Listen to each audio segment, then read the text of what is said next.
오늘도 복된 아침 말씀 묵상 모든 가족들 가운데 주님의 평강이 함께하기를 소원하면서 오늘 아침 말씀 묵상 시작하겠습니다. 오늘 같이 묵상하실 말씀은 예레미야 2장 20절에서 28절 말씀 제가 봉독하겠습니다.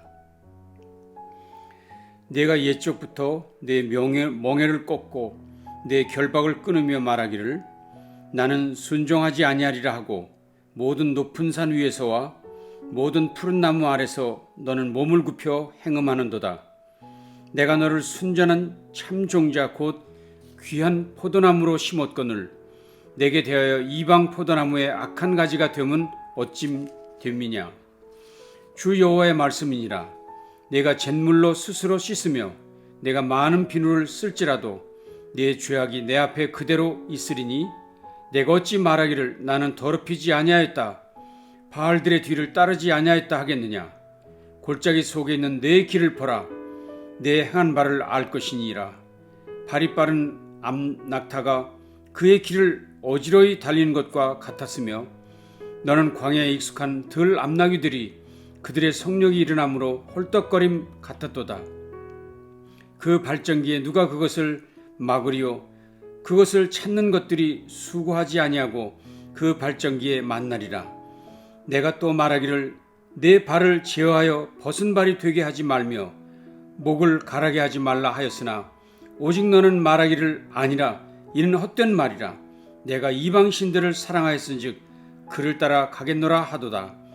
도둑이 붙들리면 수치를 당함같이 이스라엘 집 곧 그들의 왕들과 지도자들과 제사장들과 선지자들이 수치를 당하였느니라.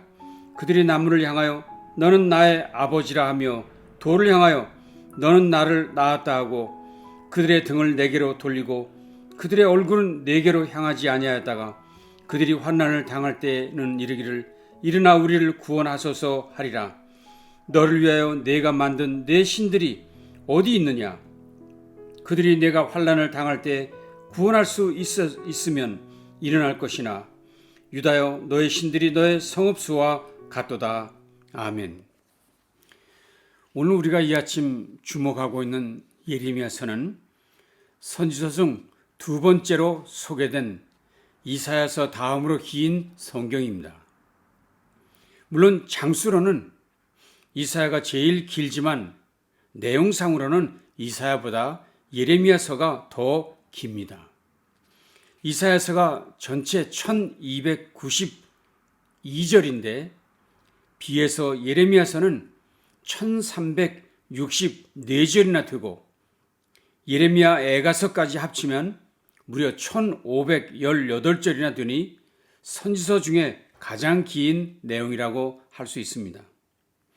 그런 예레미야가 성경을 기록하기 시작한 것은 예레미야 제4년이었습니다. 예레미야 36장 1절 2절 말씀입니다.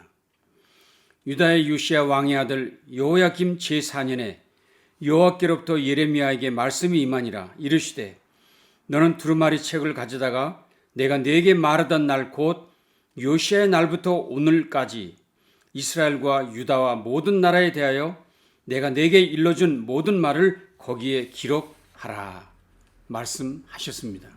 자, 그런데 여호야김 4년 그때 무슨 일이 일어났을까요? 유다의 왕으로서 애굽에 허수아비 왕노릇을 하고 있던 여호야김 통치 때에 바벨론의 공격을 받고 많은 백성들이 바벨론으로 끌려가는 일이 있었습니다. 즉 나라가 그렇게 망해가고 있던 때에 하나님께서는 예레미야를 불러 선지서를 기록하게 하셨다는 것입니다. 물론 그는 그보다 훨씬 이전인 요시야 임금 때 선지자로 부름을 받았었습니다. 요시야는 유다 나라의 16번째 왕으로서 히스기야와 버금가는 선왕이었습니다. 요시야는 폐허가 된 성전을 수리하다가 율법책을 발견하고 그 율법서를 기반으로 나라를 새롭게 하는 일에 앞장섰던 매우 귀한 왕입니다. 그러나 당시 백성들의 혼합주의적 다신교적 신앙을 뿌리 뽑지 못하고 그만 애굽 왕 바로누고와의 전투에서 사망하고 맙니다.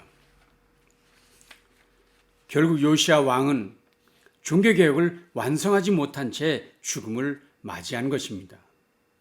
이런 혼란한 시절에 예레미야는 부름을 받아 일평생 독신으로 살며 5명의 왕인 요시야, 여호야스, 여호야김, 여호야킨, 시드기야 왕들이 통치한 48년간 활동을 했습니다. 그가 예언한 시대는 말씀드린 대로 유다가 바벨론에 의해 멸망당하는 어두운 때였습니다. 그래서 그는 멸망당할 수밖에 없던 백성의 죄를 꾸짖고 심판을 선언하는 인기 없는 예언자의 삶을 살아야만 했습니다. 하나님께서도 예레미야에게 그가 전할 말씀이 무엇인지 이렇게 말씀해 주었습니다. 보라, 내가 오늘 너를 여러 나라와 여러 왕국 위에 세워 내가 그것들을 뽑고 파괴하며 파멸하고 넘어뜨리며, 즉 나라들을 뽑고 파괴하고 파멸하고 넘어뜨리는 일에 관한 메시지를 너는 전하게 될 것이라 하나님은 말씀해 주신 것이지요. 자, 그런데 그런 메시지를 전하는 예레미야의 삶도 이에 못지않게 매우 험난했습니다. 그는 여호와의 집에서 제사장의 아들들에게 매를 맞습니다. 착고에 묶이기도 하고 갇히기도 했습니다. 시위대 뜰에 있던 구덩이에 던져지기까지 했습니다. 때로는 배의 띠를 허리에 둥이고 말씀을 증거했고, 소의 목에 매는 멍에를 메고 하나님의 말씀을 가르치는 일을 하기도 했습니다. 이렇게 자기 백성의 구원을 위해 헌신했지만 결국 그는 자기 백성에게 배척을 당하고 맙니다. 왜냐하면 그 백성들에게 예레미야는 말하기를 바벨론에게 속히 항복하라. 바벨론에게 속히 항복하라. 이것이 하나님의 뜻이라. 라고 전했기 때문입니다. 그렇습니다. 범죄한 이스라엘이 속히 하나님의 진노에서 벗어나는 길은 징계의 손인 바벨론에게 빨리 붙잡혀 멸망당하고 새롭게 시작하는 길뿐이 없었기 때문이었습니다. 물론 하나님께서 처음부터 유다 백성을 버리신 것은 아니었습니다. 오늘 같이 읽으신 본문 2장 21절에 이렇게 되어 있습니다. 내가 너를 순전한 참 종자 곧 귀한 포도나무로 심었거늘. 하나님은 이스라엘을 향해 특별한 관심을 가지고 있었습니다. 그래서 이스라엘을 참 종자 귀한 포도나무로 삼으시고 포도원에 심으셨다 하셨습니다.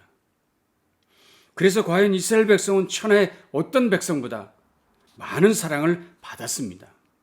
수많은 선지자들을 통해 말씀을 먹이셨습니다. 그들은 수시로 하나님을 반역하고 하나님 마음 아프게 했지만 그래도 하나님 그때마다 그들을 달래시며 돌보셨습니다. 심지어 애굽의 430년 종살이에서도 구원하셔서 자유의 백성이 되게 해주신 분이 바로 하나님이셨습니다. 그러나 그들이 하나님 앞에서 행한 일은 무엇입니까? 오늘 20절을 이렇게 말했지요. 내가 옛적부터 내 멍에를 꺾고 내 결박을 끊으며 말하기를 나는 순종하지 아니하리라 하고 모든 높은 산 위에서와 모든 푸른 나무 아래서 너는 몸을 굽혀 행음하도다. 마치 소가 멍에를 끊고 결박을 풀어버린 것 같이 이스라엘은 하나님과의 언약을 저버렸습니다. 끊어버렸습니다. 아예 처음부터 옛적부터 작정하고 이스라엘은 하나님의 말씀에 순종하지 않기로 행동했다고 말하고 있습니다. 그리고 높은 산과 푸른 나무 아래서 우상을 숭배했습니다. 여기서 선지자가 우상 숭배를 행음이라 표현한 것에 우리는 주의해야 합니다. 즉 이스라엘의 우상 숭배는 마치 부부간에 맺은 사랑의 맹세를 파기하고 아내가 다른 남자를 찾아간 음란 행위와 같다는 것입니다. 하나님께서는 이스라엘과의 관계를 부관계로 여기고 있었습니다. 그만큼 하나님은 이스라엘을 사랑하셨던 것이죠. 그런데 하나님의 아내격인 이스라엘은 우상과 바람을 피며 행음했다는 것입니다. 이 얼마나 수치스러운 일이겠습니까? 오늘 본문은 그것을 발정난 암나귀의 행위와 비교했습니다. 너는 광야에 익숙한 들 암나귀들이 그들의 성령이 일어남으로 헐떡거림 같았도다. 그 발정기에 누가 그것을 막으리요? 이스라엘은 성령에 불타고 있는 암나귀 같아서 누구도 막을 수 없었다고 합니다. 이들이 얼마나 열성적으로 우상을 찾아다녔는지 예언자는 이스라엘 안에 우상의 수가 성읍의 수와 같았다고 얘기하고 있습니다. 28절이었죠. 너를 위하여 내가 만든 내 신들이 어디 있느냐? 유다여, 너의 신들이 너의 성읍수와 같도다. 얼마나 많았으면 성읍수보다 많았다고 얘기하고 있습니다.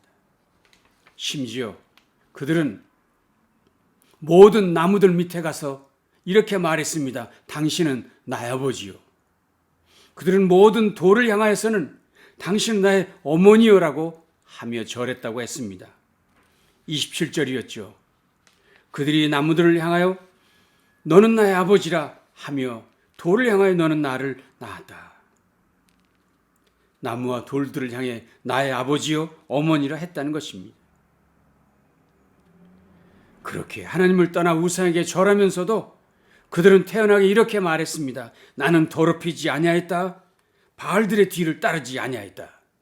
아예 대놓고 나는 더럽히지 않았습니다. 나는 바알들의 뒤를 따르지 않았습니다. 라고 발뺌하고 있는 것이지요. 죄의식이 없습니다. 죄에 대한 감각 없습니다. 죄에 대해 무지했던 사람들입니다. 그래서 그들의 이런 우상숭배, 하나님을 떠나는 것이 얼마나 수치로우신 것인지를 깨닫게 하시고자 간음, 음란이란 단어까지 사용하셨던 것입니다. 여기서 우리는 이렇게 하면 알아듣겠지 하시는 하나님 아버지의 마음을 알 수 있지 않을까요? 이런 단어를 표현하면 이것이 얼마나 무서운 죄인지, 얼마나 부끄러운 죄인지 알 수 있겠지 하셨다는 것이 하나님 아버지의 마음이었다는 것입니다. 그래서 그분은 또 말씀하십니다.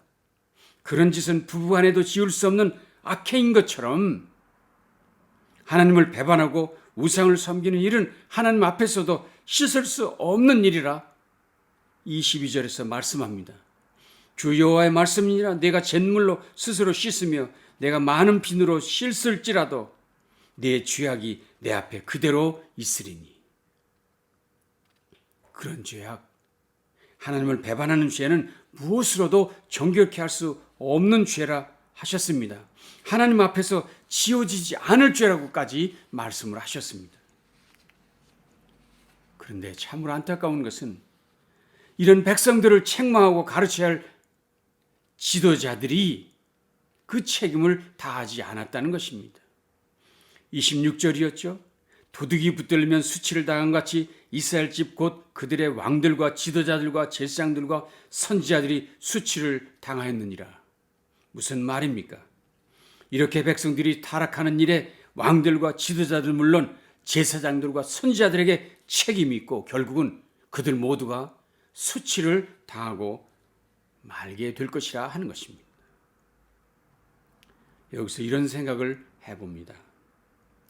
왕들이나 지도자들은 그렇다 하더라도 제사장들, 선지자들은 이런 지경에서 무엇을 하고 있었기에 그들도 수치를 당하고 말 것이라는 책망을 하시는 것일까?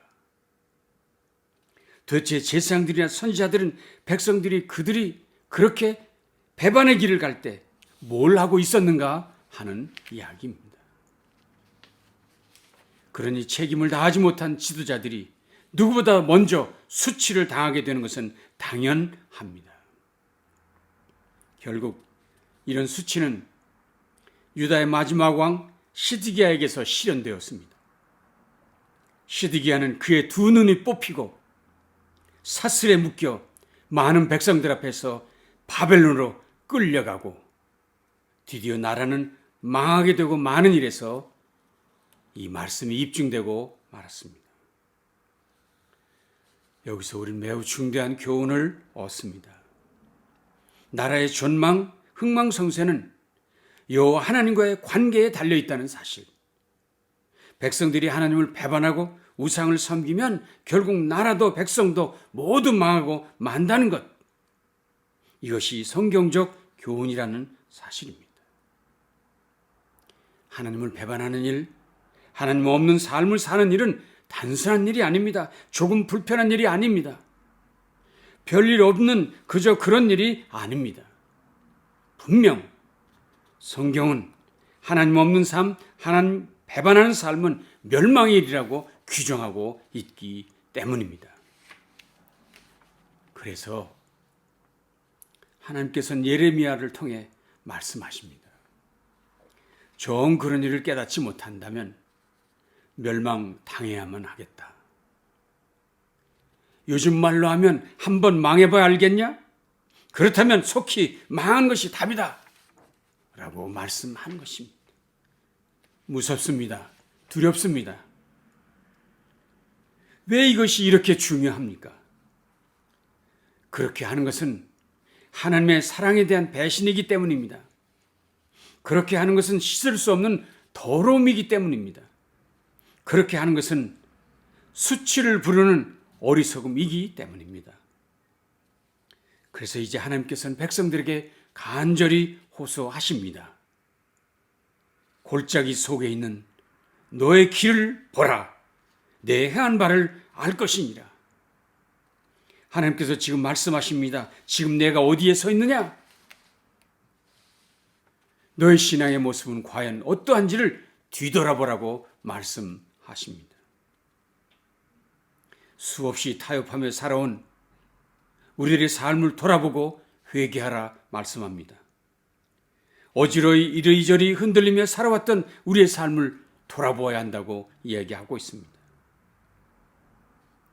하나님의 백성은 육신의 욕망대로 사는 자가 아닙니다. 현재라는 오늘의 길을 잘 살아야 합니다. 그것이 곧 미래의 길이기 때문입니다. 참된 신앙인은 미혹된 길에 빠져있는 세상에서 돌아서 오직 하나님만을 의지하고 인도함을 받아야 할 사람입니다. 세상에 끌려가고 세상에 빠져 살아가는 백성이 아니라 오히려 세대의 어둠을 밝히는 하나님의 백성으로서의 삶을 당당하게 살아가야 합니다. 그래서 이 혼탁한 세상 속에 소망의 빛을 드러내고 이 부패한 세상을 새롭게 하는 복된 성도들 우리 모두 되어야 될 줄로 믿습니다. 기도하시겠습니다. 하나님, 오늘도 우리의 귀한 말씀으로 우리에게 도전하시니 감사합니다. 우리 각자 머문 자리를 이제 돌아보게 하시고 하나님보다 더 소중하게 여긴 것, 하나님보다 세상을 속인 것들은 없는지 우리 자신들을 돌아보며 하나님 앞에 바로 서는 귀한 시간 되어지게 하시고 이 혼탁한 세대 속에서 이 썩어져가는 세상 속에서 하나님의 거룩한 빛을 높이 드러내며 복된 삶을 살아가는 우리 모두 되도록 도와주시옵소서. 예수님 존귀하신 이름으로 간절히 축복하며 기도합니다. 아멘. 남은 날도 승리하시기 바랍니다. 감사합니다.